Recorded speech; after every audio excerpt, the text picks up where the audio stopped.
بھارت سے مزید پانی چھوڑے جانے پر دریائے ستلج میں تباہ کن سیلاب، جنوبی پنجاب کے کئی علاقے زیر آب۔ بھارت نے دریائے ستلج میں ایک بار پھر پانی چھوڑنے سے متعلق پاکستان کو آگاہ کر دیا۔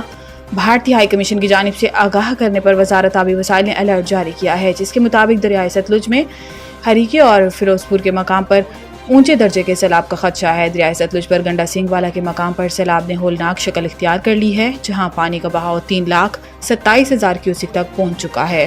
سلیمان کی اور اسلام ہیڈ ورکس پر بھی اونچے درجے کا سیلاب ریکارڈ کیا گیا ہے، جس کے نتیجے میں بہاولپور کی 4 تحصیلوں کے ندی نالے اور قریبی علاقے پانی میں ڈوب چکے ہیں۔ ادھر دریائے راوی میں بھی صورتحال تشویشناک ہے۔ ہیڈ سدناہی پر انتہائی اونچے درجے کا سیلاب ہے، جبکہ ہیڈ بلوکی پر پانی کی آمد 1,38,760 کیوسک سے تجاوز کر چکی ہے۔ اسی طرح دریائے چناب میں بھی خان کی، ہیڈ قادر آباد اور جنیوٹ کے قریب پانی کی سطح مسلسل بلند ہو رہی ہے۔ ملتان میں قاسم بیلا کے قریب شجاع آباد کینال میں پانی کی مقدار اس کی اصل گنجائش سے 3 گنا زیادہ ہو چکی ہے۔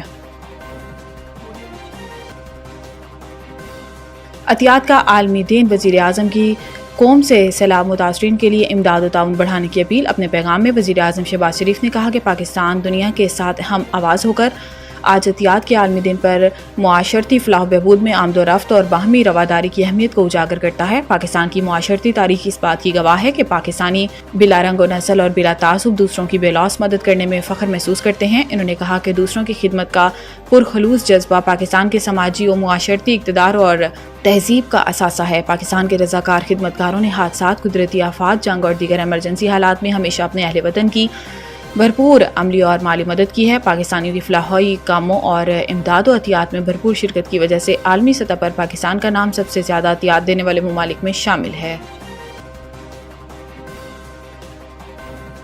Islamabad high court Aafia Siddiqui case کی سماعت کے لیے لارجر بینچ تشکیل۔ Chief justice Islamabad high court نے ڈاکٹر عافیہ صدیقی کیس کی سماعت کے لیے 4 رکنی لارجر بینچ تشکیل دے دیا۔ جسٹس ارباب محمد طاہر کی سربراہی میں 4 رکنی لارجر بینچ 10 ستمبر کو سماعت کرے گا۔ جسٹس خادم سومرو، جسٹس اعظم خان اور جسٹس انعام امین منہاس لارجر بینچ میں شامل ہوں گے۔ ڈاکٹر عافیہ صدیقی کیس کو جسٹس سردار اعجاز اسحاق کی کورٹ سے ٹرانسفر کر دیا گیا ہے۔ جسٹس سردار اعجاز نے وزیر اعظم اور کابینہ ارکان کو توہین عدالت کے نوٹسز جاری کر دیے تھے۔ جسٹس سردار اعجاز اسحاق ٹیکس کیسز سننے والے اسپیشل ڈویژن بینچ کا حصہ ہیں۔ جسٹس سردار اعجاز اسحاق سے سنگل بینچ میں زیر سماعت کیسز واپس لے لیے گئے تھے۔ ڈاکٹر عافیہ صدیقی کا کیس جسٹس سردار اعجاز اسحاق سے جسٹس انعام امین منہاس کی عدالت منتقل کر دیا گیا تھا، تاہم جسٹس انعام نے گزشتہ سماعت پر لارجر بینچ کی تشکیل کے لیے فائل چیف جسٹس اسلام آباد کو بھجوا دی ہے۔ ہمارے عہدیداران کو ہٹایا جا رہا ہے، ایسے میں بات چیت ممکن نہیں۔ پارلیمنٹ ہاؤس کے باہر میڈیا سے گفتگو کرتے ہوئے بیرسٹر گوہر نے کہا کہ پاک فوج کی ملک کے لیے بہت قربانیاں ہیں، ملک کا دفاع کیا ہے، ابھی جنگ جیتی ہے، ہم اس کو قدر سے دیکھتے ہیں۔ انہوں نے کہا کہ ہر کسی کی مدد کا تعین آئین کے مطابق ہونا چاہیے۔ ہم نے نہ اس قانون سازی کو چیلنج کیا ہے، نہ کرنے کا ارادہ ہے۔ 2023 تک پلان کی جہاں تک بات ہے تو پلان تو سب کرتے ہیں، دیکھتے ہیں کیا ہوتا ہے۔ چیئرمین پی ٹی آئی کا کہنا تھا کہ سیلاب پر تمام جماعتوں کو سیاست اور صوبائیت سے بالاتر ہو کر سب کی مدد کرنے کی ضرورت ہے۔ اس وقت ملک میں سیلاب کی صورتحال ہے، پنجاب حکومت سے بھی کہتا ہوں کہ مل کر سیلاب متاثرین کے ساتھ تعاون کریں۔ بیرسٹر گوہر نے مزید کہا کہ خیبر پختونخوا کی حکومت سیلاب متاثرین کے لیے کوشش کر رہی ہے۔ پیر سے سیلاب متاثرہ علاقوں میں جا رہا ہوں، بنیر میں سیلاب متاثرین کے ساتھ ہوں گا۔ ان کا کہنا تھا کہ ہمارے اپوزیشن لیڈرز کو عہدوں سے ہٹا دیا گیا، بات چیت کا عمل کیسے ہو جب آپ ہمارے عہدیداروں کو ہٹا رہے ہیں، ہمارے ارکان کو نااہل کیا جا رہا ہے، ایسے میں بات چیت ممکن نہیں۔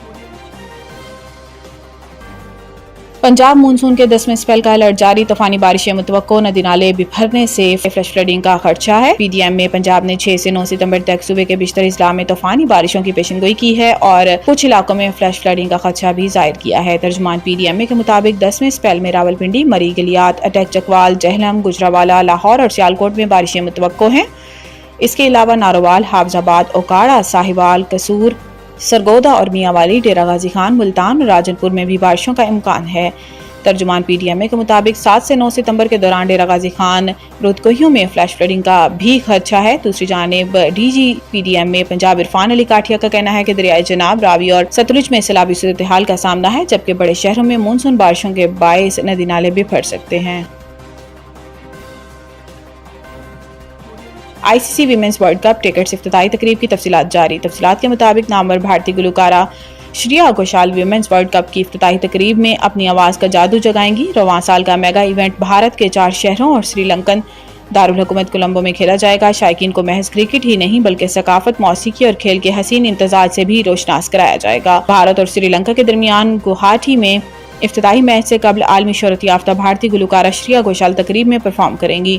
افتتاحی تقریب کو رنگا رنگ اور ثقافتی جھلک سے مزین کرنے کے لیے خصوصی ویجولر اور گراؤنڈ پر تھیمیٹک سرگرمیوں کا بھی اہتمام کیا جائے گا۔ شائقین کے لیے ایک اور خوشخبری یہ ہے کہ رواں ورلڈ کپ کی ٹکٹوں کی قیمتیں ریکارڈ حد تک کم رکھی گئی ہیں۔ بھارت میں لیگ میچز کی ٹکٹ ابتدائی مرحلے میں صرف 100 روپے میں دستیاب ہوں گے۔ یہ قیمت کسی بھی ICC ایونٹ کی تاریخ میں سب سے کم ہے۔ اس اقدام کا مقصد زیادہ سے زیادہ شائقین کو گراؤنڈز میں لانا ہے تاکہ وہ ویمنز کرکٹ کے فروغ میں کردار ادا کر سکیں۔